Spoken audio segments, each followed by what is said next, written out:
Primera de Timoteo, la primera carta de Pablo al joven pastor Timoteo, capítulo 2, versículos 1 al 8, que leen de la siguiente manera. Este es Pablo hablando o escribiendo. Dice: exhorto ante todo a que se hagan, lea conmigo esta lista, a que se hagan rogativas, oraciones, peticiones y acciones de gracias por todos los hombres. Aquí la palabra hombre ha sido traducida con género, pero la idea es por todas las personas. ¿Okay? Dice: por los reyes y por todos los que están en eminencia, para que vivamos quieta y reposadamente en toda piedad y honestidad. Porque, lea conmigo versículo 3, porque esto es bueno y agradable delante de Dios nuestro Salvador, el cual quiere que todos los hombres sean salvos y vengan al conocimiento de la verdad. Porque hay un solo Dios y un solo mediador entre Dios y los hombres, Jesucristo hombre, el cual se dio a sí mismo en rescate por todos, de lo cual se dio testimonio a su debido tiempo. Para esto, yo, dice Pablo, fui constituido predicador y apóstol. Digo la verdad en Cristo, no miento, es decir, no les estoy exagerando. Y maestro de los gentiles en fe y verdad. Quiero pues que los hombres oren en todo lugar, levantando manos santas sin ira ni contienda. Para nuestra reflexión bíblica de hoy vamos a continuar considerando la noción de la expectación, de estar expectantes al regreso de Cristo Jesús, que el pastor nos introdujo la semana pasada. En el tema pasado vimos que la respuesta de Jesús al cuestionamiento de sus discípulos en cuanto a su regreso. ¿Recuerdan la pregunta de los discípulos? La pregunta de los discípulos fue: ¿cuándo sucederán todas estas cosas? Y lo que vimos la semana pasada es que la respuesta de Jesús a sus discípulos estaba diseñada para describirle a los discípulos y por ende a nosotros las características de una persona que vive expectante de su regreso. Entonces los discípulos estaban tal vez esperando una fecha, y lo que Jesús les responde es más bien una descripción de una persona que está expectante de su regreso. En particular vimos que una persona que vive expectante del regreso de Jesús, vimos tres cosas. En primer lugar, vemos que una persona que está expectante del regreso de Jesús cree en el regreso de Jesús de una manera que impacta sus acciones y actitudes hacia los supuestos logros o negocios de esta vida. Es decir, una persona que cree en el regreso de Jesús, cree en el regreso de Jesús de tal manera que ve los supuestos logros o negocios de esta vida por lo que son. Cosas temporales que desvanecerán y no merecedoras de la dedicación que realmente le pertenece a Dios y las cosas que a Él le conciernen. En segundo lugar, vimos que una persona que esté expectante del regreso de Jesús se cuida de las falsas enseñanzas, sabiendo que hay muchas de estas diseñadas para aprovecharse de aquellos que no tienen la perspectiva correcta del regreso de Jesús. Y en tercer lugar, vimos que una persona que esté expectante del regreso de Jesús cree en el regreso de Jesús de una manera que impacta sus acciones y actitudes, no solamente hacia los logros o negocios de esta vida, pero hacia los eventos desconcertantes de esta vida, como lo son las guerras, las hambres, las enfermedades y las catástrofes naturales. Una persona que está expectante del regreso, de la venida de Jesús, ve estas cosas no con desesperanza, ni tampoco como motivos a los cuales se le debe dedicar toda la vida, sabiendo que estas cosas solo van a desaparecer cuando se instituya el reino de Jesús. El único que continúa merecedor de dedicación es Dios y lo que a Él le concierne. el pasaje de hoy, tomado de dos cartas que el apóstol Pablo le escribió al joven pastor Timoteo, sirve como una continuación del tema de la semana pasada, al mostrarnos que en adición a ver los logros y negocios de esta vida correctamente, como cosas temporales, en adición a cuidarnos de las falsas enseñanzas, en adición a ver las cosas desconcertantes de esta vida con la perspectiva correcta, sin desesperanzarnos, pero al mismo tiempo sin decir nos vamos a desbocar, tratando de resolucionar estas cuestiones que no se van a solucionar hasta el regreso de Cristo Jesús. En adición a todo esto, una persona que vive en expectación del regreso de Jesús, ora. Una persona que vive en expectación del regreso de Jesús, ora. Y para ser más específico, lo que vemos aquí en el pasaje es que una persona que está expectante del regreso de Jesús, ora por la salvación de otros. Ora por la salvación de otros. Me llamó la atención la petición de nuestra hermana Italia esta mañana. Una persona expectante del regreso de Jesús, ora por la salvación de otras personas. Amén. Para ver cómo la carta de Pablo a Timoteo establece el vínculo entre la oración por la salvación de otros y la expectación del regreso de Jesús, es solo necesario leer el primer versículo de la carta y entender en resumen el resto del contenido del primer capítulo. Porque nosotros leímos del capítulo 2. Pero para entender que lo que está sucediendo aquí es una conexión entre estar expectante del reino de Jesús y la oración por la salvación de otras personas, es solo necesario retroceder un poquito y ver el capítulo 1. Entonces, como tienen ahí sus Biblias abiertas al capítulo 2, el capítulo 1 no está muy lejos. Vamos al primer versículo del capítulo 1, que dice lo siguiente. Dice: Pablo, apóstol de Jesucristo por mandato de Dios nuestro Salvador. Lea conmigo la última frase. Y del Señor Jesucristo, ¿qué? Nuestra esperanza. Del Señor Jesucristo, nuestra esperanza. Del Señor Jesucristo, nuestra... ¿Cuáles son otras palabras para esperanza? Algo que se espera. Nuestra expectativa. Lo que estamos esperando. El Señor Jesucristo, nuestra expectación, lo que estamos esperando. Desde el primer versículo, Pablo se está presentando a sí mismo como una persona que es motivada por el regreso de Cristo Jesús. Dice Pablo, apóstol de Jesucristo por mandato de Dios nuestro Salvador, y del Señor Jesucristo, nuestra esperanza, al que estamos esperando. ¿En quién esperamos? Nuestra esperanza, nuestra expectativa. Pablo se presenta como una persona que estaba a la expectativa del regreso de Cristo Jesús. Ahora, al presentarse como un enviado de nuestra esperanza a Jesús, de nuestra expectativa a Jesús, lo que Pablo esencialmente está haciendo es declarar que las instrucciones, que en estilo muy clásico de él se pasa todo el resto del capítulo 1 solo introduciendo.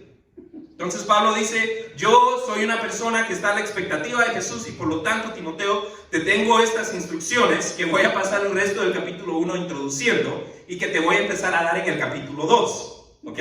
Porque así es Pablo. Si usted cree que los predicadores hablan mucho, necesita leer un poquito de Pablo. Pablo a veces se pasa 2, 3 capítulos introduciendo una idea antes de dar. Sí, al estilo del pastor tal vez, o al estilo mío tal vez esta mañana. Bueno, lo que Pablo esencialmente estaba haciendo al ponerse a sí mismo como alguien expectante del regreso de Jesús, es estar diciendo que la motivación de las instrucciones que él empieza a dar en el capítulo 2, de las cuales la primera es orar por la salvación de otras personas. La motivación de estas instrucciones es una motivación singular. Jesús, nuestra esperanza, la expectación, la expectativa del regreso de Jesús. Partiendo de ahí, Vemos que el pasaje de hoy nos exhorta a vivir expectantes de la venida de Jesús al orar por la salvación de otros, porque orar por la salvación de otros, en primer lugar, es orar de acuerdo a la voluntad de Dios. Orar por la salvación de otros es orar de acuerdo a la voluntad de Dios. ¿Alguna vez se ha hecho la pregunta? Porque Jesús lo dijo, y todo lo que pidan en mi nombre, de acuerdo a mi voluntad, lo recibiréis. Entonces, la pregunta natural que se hace la persona, entonces, es ¿qué se encuentra en la voluntad de Dios? ¿Y sabe qué se encuentra en la voluntad de Dios? La salvación de otras personas. Orar por la salvación de otros es orar de acuerdo a la voluntad de Dios. En los versículos 1 al 6, Pablo enseña que orar por la salvación de otras personas es orar de acuerdo a la voluntad de Dios. Vamos al versículo 1. Dice, exhorto ante todo, en primer lugar, después de esta larga introducción, exhorto, mi primera instrucción es que se hagan, ¿qué? Lea conmigo una vez más, rogativas, oraciones, peticiones y acciones de gracias por todos los hombres. Versículo 2, por los reyes y por todos los que están en eminencia, para que vivamos quieta y reposadamente en toda piedad y honestidad. ¿Por qué? Versículo 3, aquí lo revela. Porque esto es bueno y agradable delante de Dios nuestro Salvador. ¿Quiere orar oraciones que sean buenas y agradables delante de Dios nuestro Salvador? Oren por todos. Y en particular, oren por la salvación de otras personas. Aquí está la voluntad de Dios, versículo 4, el cual quiere, el cual desea, el cual tiene como voluntad que todos los hombres sean, ¿qué? Salvos, salvos, y vengan al conocimiento de la verdad. Y después explica esta verdad, la verdad que hay un solo Dios y un solo mediador entre Dios y los hombres, Jesucristo hombre, el cual se dio a sí mismo en rescate por todos, de lo cual se dio testimonio a su debido tiempo. ¿Quiere orar de acuerdo a la voluntad de Dios? Ore por la salvación de otras personas. Orar por la salvación de otros es orar de acuerdo a la voluntad de Dios. Ahora, interesantemente, vemos en estos pasajes que Pablo conecta la idea de que orar por la salvación de otras personas es orar de acuerdo a la voluntad de Dios. Él conecta esta idea a otra idea que nos trae al tema de la semana pasada. Conecta la idea de orar por la salvación de otras personas para cumplir la voluntad de Dios a la idea del orden de los tiempos. ¿Se recuerda de la pregunta una vez más de los discípulos? ¿Cuándo sucederán todas estas cosas? Esta idea del orden de los tiempos. Notemos que Pablo instruye que se haga toda clase de oraciones por toda clase de personas en el versículo 3, porque esto es bueno y agradable delante de Dios nuestro Salvador, el cual quiere que todos los hombres sean salvos y vengan al conocimiento de la verdad. De una verdad que nos dice el versículo 6 fue revelada a su debido tiempo. Una verdad revelada a su debido tiempo. ¿Qué significa esto de que esta verdad fue revelada a su debido tiempo? Bueno, ¿se ha puesto a pensar lo que sucedería si Jesús hubiera venido a establecer su reino antes de darse a sí mismo por todos en rescate como el único mediador entre Dios y los hombres?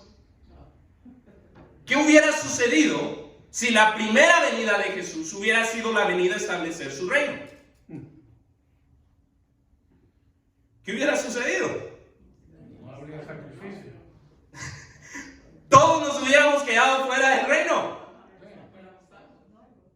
Todos nos hubiéramos quedado fuera del reino. Hubiera sucedido lo mismo que si Dios hubiese mandado el diluvio antes de ver a Noé con ojos de gracia e instruirle que construyera el arca. Hubiera sido lo mismo. Entonces, ¿qué tiene esto que ver con lo que hablamos la semana pasada? El apóstol Pedro nos tiene la respuesta y la podemos leer en la segunda carta de Pedro. Yo se lo leo, no necesitan ir ahí. Dice segunda de Pedro, capítulo 3, versículos 3 al 10, que leen de la siguiente manera. Estoy leyendo de la Nueva Traducción Viviente. Dice, sobre todo, está hablando Pedro, quiero recordarles que en los últimos días, ¿estamos bien? ¿De qué está hablando Pedro? Del regreso de Jesús. En los últimos días vendrán burladores que se reirán de la verdad y seguirán sus propios deseos. Dirán, ¿qué pasó con la promesa de Jesús que iba a volver? Desde tiempos antes de nuestros antepasados, el mundo sigue igual que al principio de la creación. Deliberadamente, dice Pedro, estas personas olvidan que hace mucho tiempo Dios hizo los cielos por la orden de su palabra y sacó la tierra de las aguas y la rodeó con agua. Luego usó el agua para destruir el mundo antiguo con un potente diluvio. Por esa misma palabra, los cielos y la tierra que ahora existen han sido reservados para el fuego, están guardados para el día de juicio, cuando será destruida la gente que vive sin Dios. Sin embargo, dice Pedro, queridos amigos, mis estimadas ovejas, les dice, hay algo que no deben olvidar. Para el Señor un día es como 1000 años y 1000 años como un día. En realidad, no es que el Señor sea lento para cumplir su promesa. ¿Recuerdan lo que leímos acerca del Señor hoy en nuestra lectura bíblica? Que el Señor es lento para la ira, lento para el enojo. En realidad no es que el Señor sea lento para cumplir su promesa, sino que es lento para el enojo.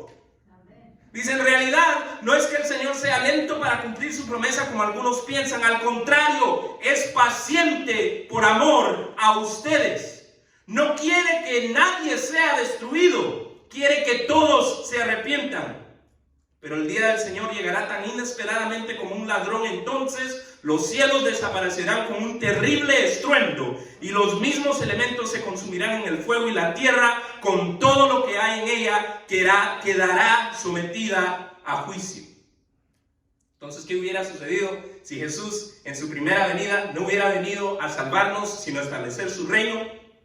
Los cielos desaparecerán con un terrible estruendo y los mismos elementos se consumirán en el fuego, y la tierra con todo lo que hay en ella quedará sometida a juicio. Hubiéramos quedado sometidos a juicio, y el juicio con el Señor no lo ganamos.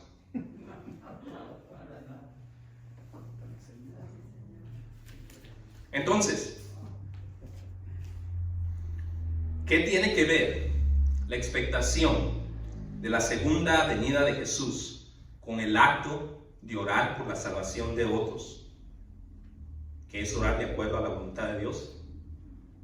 Una persona que está expectante de la segunda venida de Jesús orará por la salvación de otros porque considera el establecimiento del reino de Jesús lo suficientemente real e inminente como para preocuparse por aquellos que se quedarán fuera de él si no depositan su fe en Jesús. Esa es la conexión. Una persona que está expectante del reino de Jesús, cree en el reino de Jesús, lo considera lo suficientemente real e inminente, que se va a preocupar por aquellos que se van a quedar fuera en él si no depositan su fe en Jesús. Entonces, ¿cuál es la aplicación para nosotros? ¿Cuándo fue la última vez que oró específicamente por la salvación de un familiar, de un amigo, de un conocido, de un compañero de trabajo, por algún funcionario, rey o personaje de eminencia, o por la humanidad en general?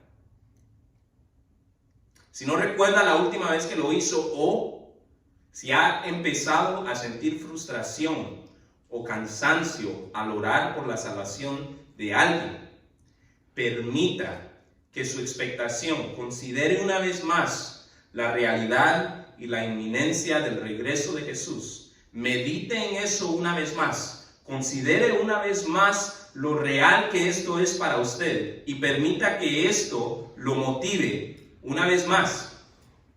Que esto reavive el ferviente y urgente deseo que habitó en Dios por usted antes de que usted fuese salvo. El deseo de ver a toda persona en el reino de Jesús. Empiece a considerar lo que es la realidad del retorno de Jesús y permita que eso lo motive a orar por estas personas una vez más. En segundo lugar, el pasaje de hoy nos exhorta a vivir expectantes de la venida de Jesús, porque orar por la salvación de otras personas prospera el ministerio de la proclamación del evangelio de otros creyentes. Orar por la salvación de otros no solamente es orar de acuerdo a la voluntad de Dios, pero orar por la salvación de otros prospera el ministerio de evangelismo de otros creyentes. En los versículos 7 y 8, Pablo vuelve a pedir a Timoteo y a su congregación que ore, pero esta vez no incluye en este detalle de porque esto es agradable a Dios. Esta vez él hace esta petición. Pablo pide que Timoteo y su congregación oren por la salvación de otras personas porque se los pide él, porque Pablo lo pide. Pablo, como un creyente, lo pide. Vayamos al versículo 7, dice: para esto siendo la proclamación de la verdad siendo el testimonio que se dio a su debido tiempo, que hay un solo Dios y un solo mediador entre Dios y los hombres, Jesucristo hombre, el cual se dio a sí mismo en rescate por todos, de lo cual se dio testimonio a su debido tiempo. Por esto, para este testimonio, dice Pablo, fui yo constituido predicador y apóstol. Y ahí le dicen, en serio, for real, digo verdad en Cristo, no miento.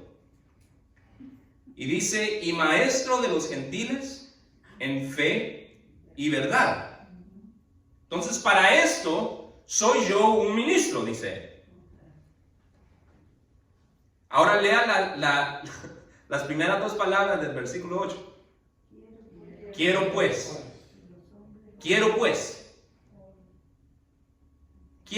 ¿Quién? Pablo. Que se ha presentado justamente en el versículo anterior como alguien que está predicando y enseñando la palabra. Quiero pues, yo, Pablo, como alguien enviado a predicar y a enseñar. Quiero yo, pues, dice, que los hombres oren en todo lugar, levantando manos santas sin ira ni contienda. Quiero pues que oren. Esta vez Pablo les está pidiendo que oren a nombre de él. Porque él dice, yo soy un ministro, yo necesito que ustedes oren.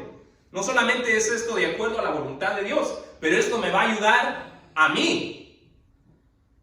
Ahora, interesantemente, cuando leemos la frase del versículo 7, fui constituido predicador, apóstol y maestro, pensamos, como nos lo comentaba nuestro hermano Víctor hace algunas semanas, pensamos en posiciones vocacionales.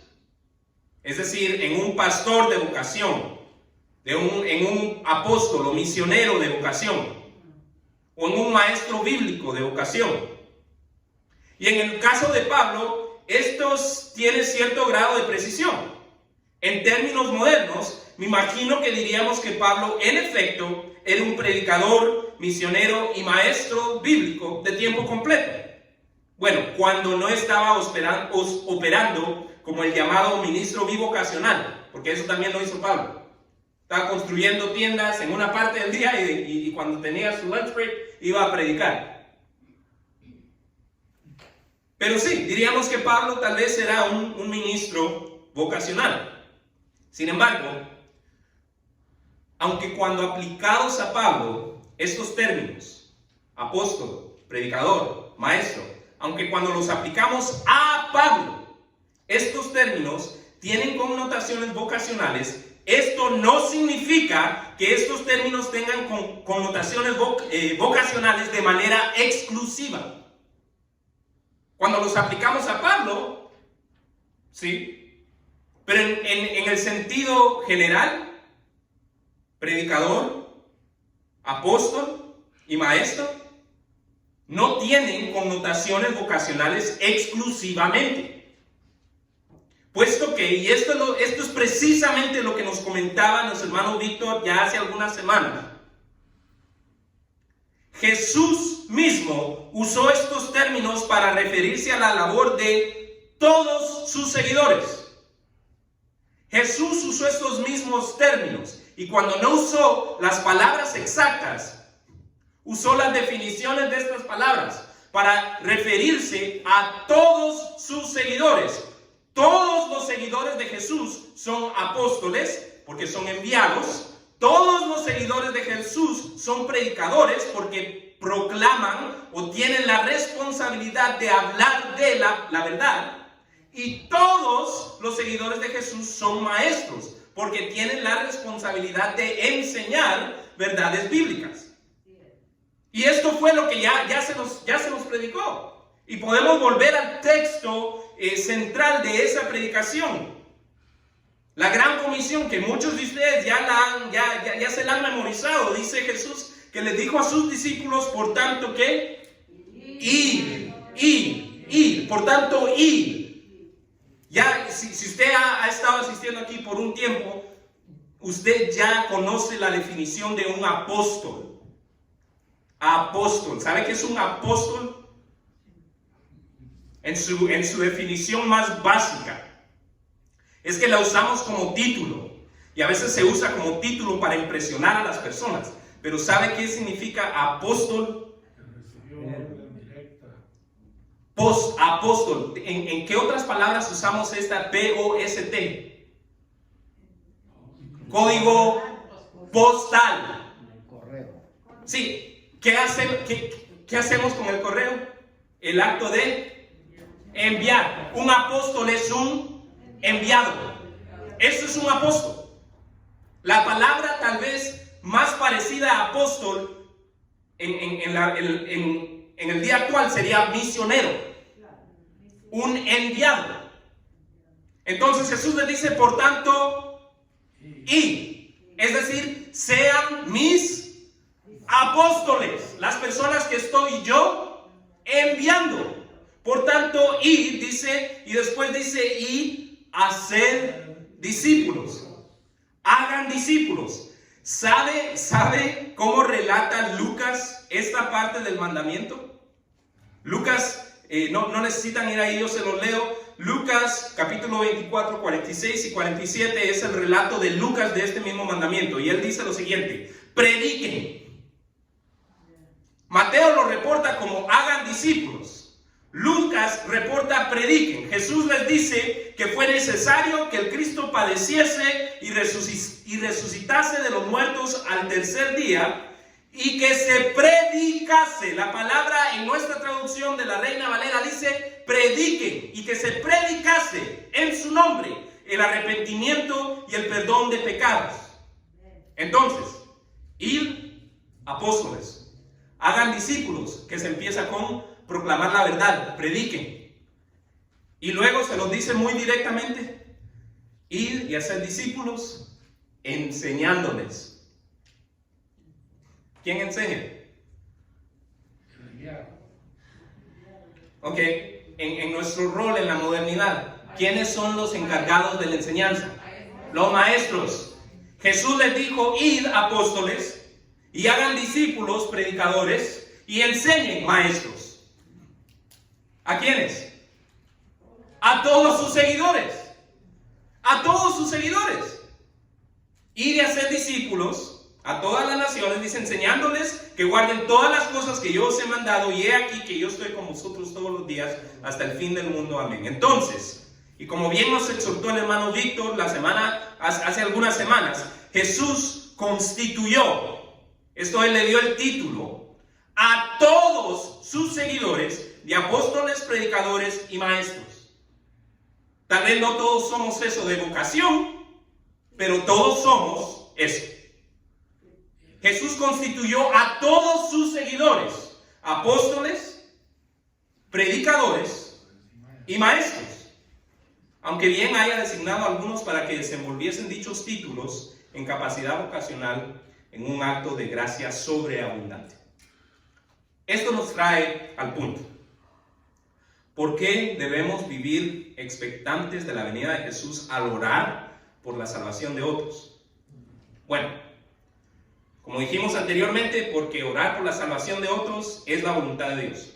Pero como podemos ver ahora, la primera petición de Pablo, como uno que proclamaba, predicaba el Evangelio, como un apóstol, un enviado, alguien comisionado por Jesús, como un maestro de verdades bíblicas, como cada otro que se dice ser cristiano y seguidor de Jesús, apóstol, predicador y maestro.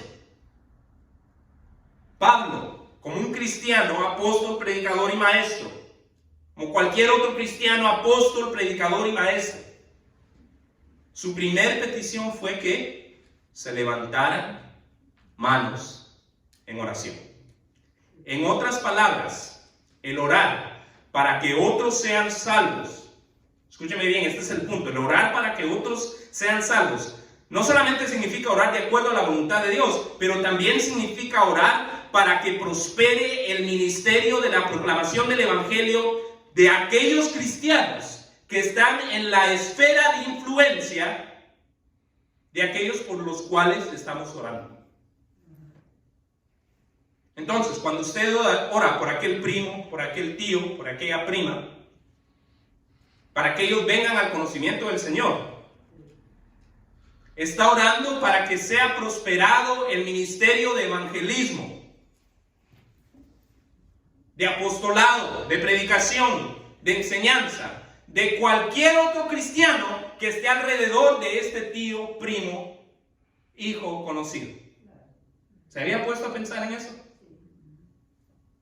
Entonces, cuando oramos, por ejemplo, como nos lo pidió nuestra hermana Italia,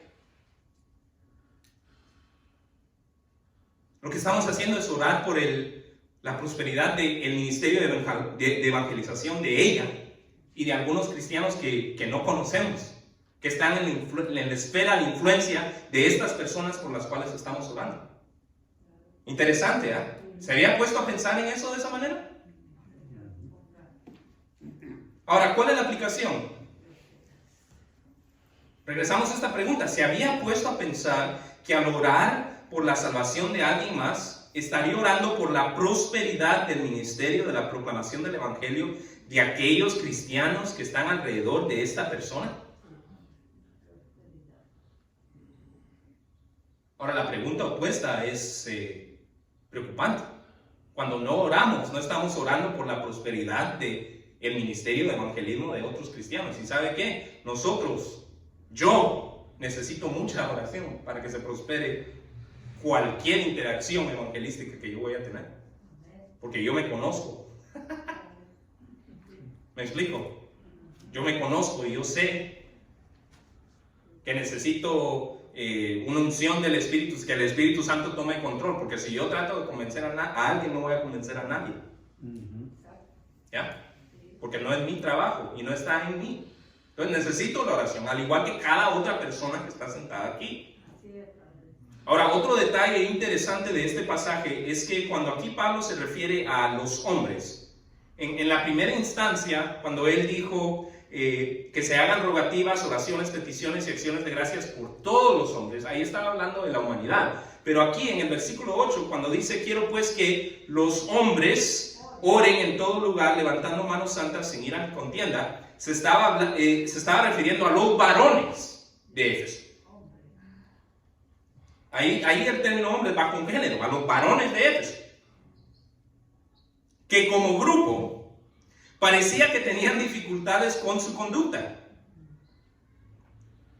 particularmente en términos de ira, enojo, o aún tal vez, como sugieren algunos comentaristas, que está implicado cuando Pablo enfatiza que levanten manos santas, tal vez tenían problemas con pecados no confesados, como grupo, los varones de ese grupo. Tenían problemas de ira, o de peleas, o de pecados aún no confesados. Ahora, las mujeres de Éfeso, como grupo, parece que también tenían sus propias dificultades de conducta. Y Pablo les da indicaciones específicas a ellas también, pero por hoy consideremos lo que fue dicho a los varones, lo cual no se les fue dicho tanto por ser varones, sino porque era una causa de dificultad común entre los varones. Entonces no se les dijo tanto porque eran hombres, sino porque este es su problema colectivo. Era su problema de grupo. Interesante, ¿eh? Cómo cada grupo tiene su personalidad y sus dificultades. Podría ser que nuestro deseo de orar por la salvación de otros, de modo de prosperar el ministerio de proclamación del Evangelio de los cristianos alrededor de ellos, podrá ser que este deseo está siendo opacado por alguna de las cosas que estaba tropezando a los varones de Éfeso. Puede ser que tal vez nuestro deseo está siendo opacado por problemas con la ira, por peleas, por algún pecado no confesado. Oremos en confesión y pidiendo al Señor que sane situaciones que nos están causando ira, que sane situaciones que nos están causando o nos tienen en contienda, de modo que podamos orar por la salvación de otros y así prosperar el ministerio evangelístico de aún aquellos hermanos que están sentados a nuestro alrededor. Para concluir, el pasaje de hoy nos exhorta a vivir expectantes del regreso de Jesús al orar fervientemente por la salvación de otros. No solamente porque el orar de esta manera es orar de acuerdo a la voluntad de Dios, sino porque orar de esta manera prosperará el ministerio evangelístico de nuestros hermanos en la fe. Sin embargo, antes de empezar a orar por la salvación de otros, es necesario empezar a orar por tu salvación, lo cual puedes alcanzar al avivar tu espíritu creyendo en el mensaje de Jesús. ¿Cuál era el mensaje de Jesús? ¿Qué es lo que Jesús quiere que tú sepas?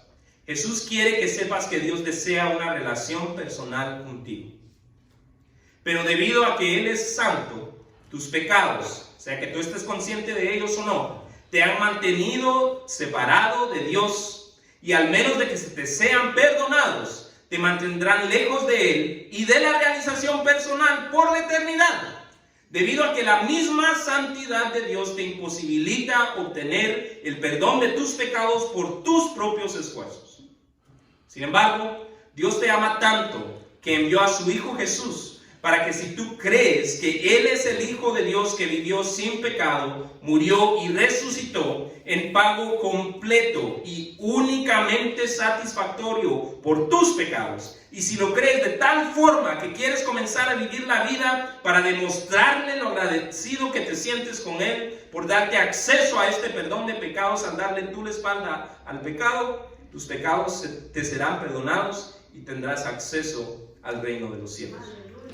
Por esta razón, si hoy deseas confesar por primera vez que crees que Jesús es el Hijo de Dios que vivió sin pecado y resucitó en pago completo y únicamente satisfactorio de tus pecados, y que lo crees de tal forma que quieres comenzar a vivir la vida para demostrarle lo agradecido que te sientes con Él al darle tú la espalda al pecado, yo te invito a que cierres tus ojos y ores al Señor, pidiéndole perdón por tus pecados, confesando tu fe en Jesús y su obra y dedicando tu vida a Él. Por otra parte, si ya eres un seguidor de Jesús, te invito a que dejes que este pasaje te inspire tanto a contemplar la realidad continua del regreso de Jesús. Al contemplar la realidad continua de su regreso, de su reino, la realidad inminente del regreso de su reino,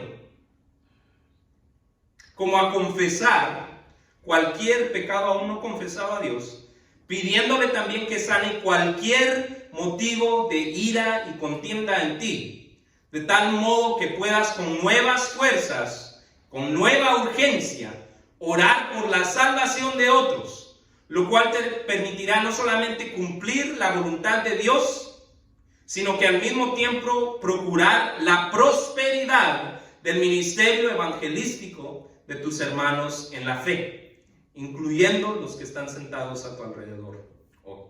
Pastor. Es interesante que somos tan propensos a equivocarnos, a desviarnos de los enfoques centrales, de los enfoques principales.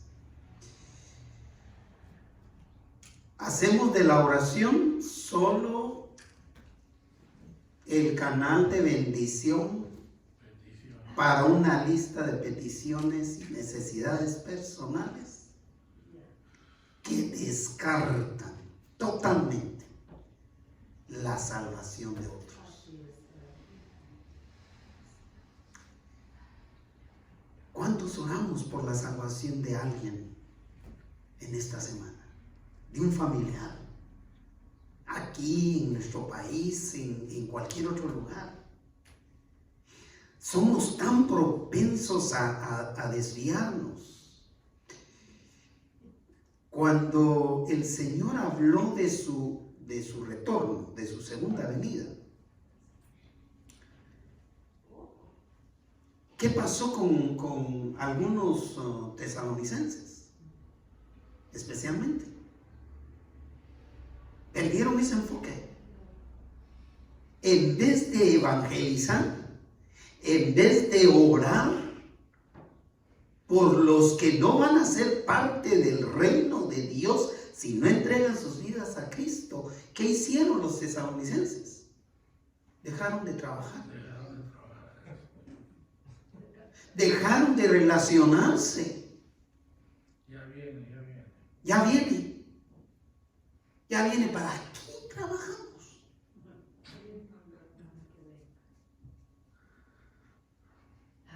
¿Qué pasó cuando empezó esto de la pandemia? Se acabó el papel en todo el mundo. El papel de baño en todo el mundo. Eso no fue problema de California y de Estados Unidos. Fue problema de la humanidad. Se enfocaron en comprar camionadas. Yo no estoy mintiendo. Yo vi un estacionamiento, un garage abierto en una casa aquí en Páramo. Llena completamente de fardos de papel de baño. ¿Quién sabe? Pero el desenfoque es lo que a mí me impresiona. Y es lo que pasa también con nuestras oraciones, hermanos y hermanas. Este es un llamado muy, muy urgente que nos está haciendo el Señor y que nos seguirá haciendo. La próxima y la siguiente semana y la siguiente semana. Es que no es cuestión solamente de orar por nuestras necesidades. Hay una necesidad más urgente que es la salvación de la gente. Es la salvación de la gente. Es la salvación de los que no son salvos.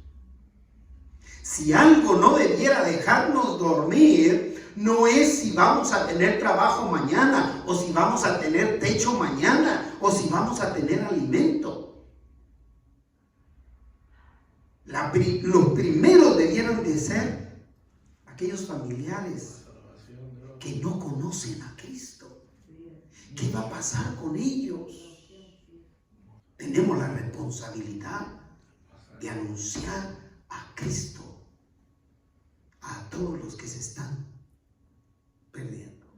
La gente está bien desenfocada, hermanos, y esta pandemia nos dejó bien desenfocados al ser humano, bien desenfocado.